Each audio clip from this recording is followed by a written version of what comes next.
When did you find out you were going in, and kind of what was going through your head?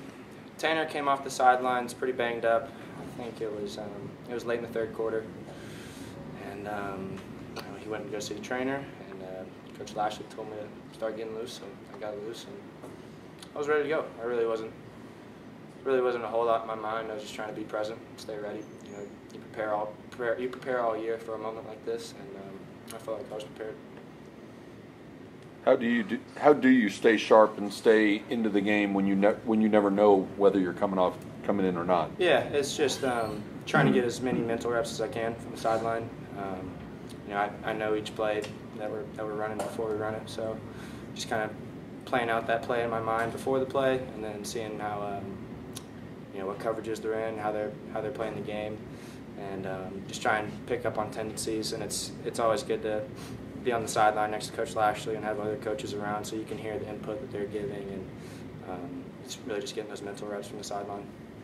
Coach Lashley told us you're very optimistic when you play. Where does that kind of optimistic drive come from? Man, it's just it's definitely greater than myself, for sure.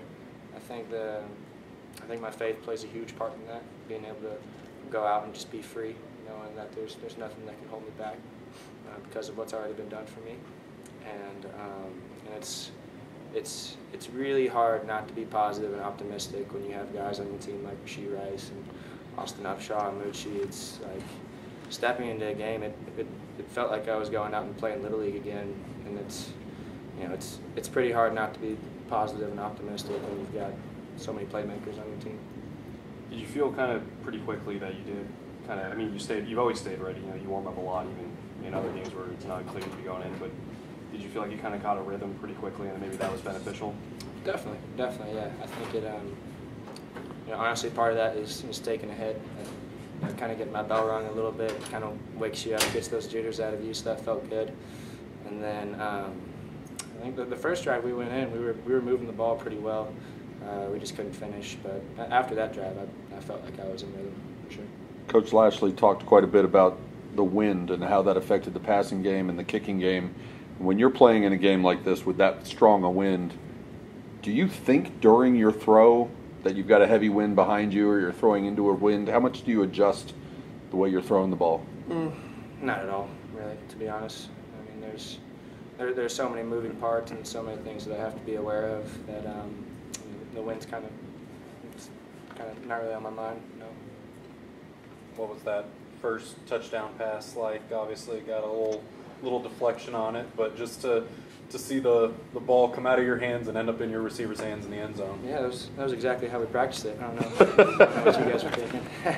No, that was an incredible play by R.J. Maryland, staying ready, doing his job, and it was. I'm not gonna lie, that was really lucky, but it was awesome. Okay, you did have the two. About the confidence that you got today, waiting drives of 62 and 82 yards, a couple of scores there in the final 5 minutes when you counted things. Could you repeat the question? Can you talk about the confidence that gave you today to be able to move this team down the field to 62, 82 yards, you know, during crunch time, to give this team a chance to win? Yeah, it definitely felt great to get that validation, being able to put those drive together. But I think if your confidence is coming from an external place, it's not going to be something that's solid.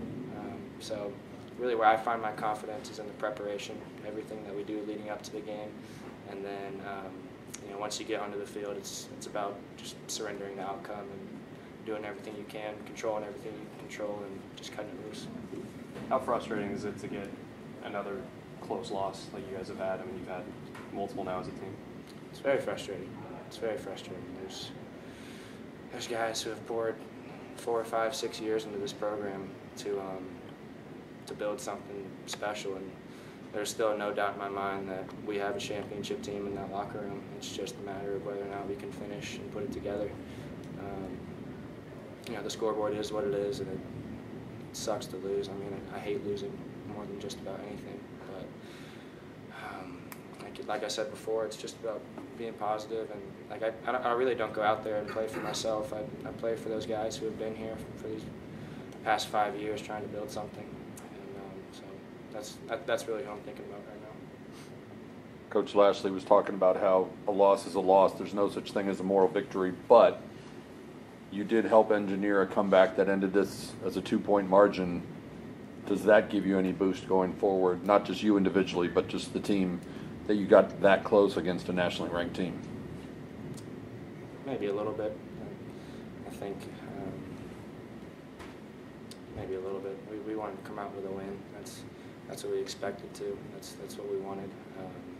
But now we're just getting ready for the next game we have, and it's just take it day by day.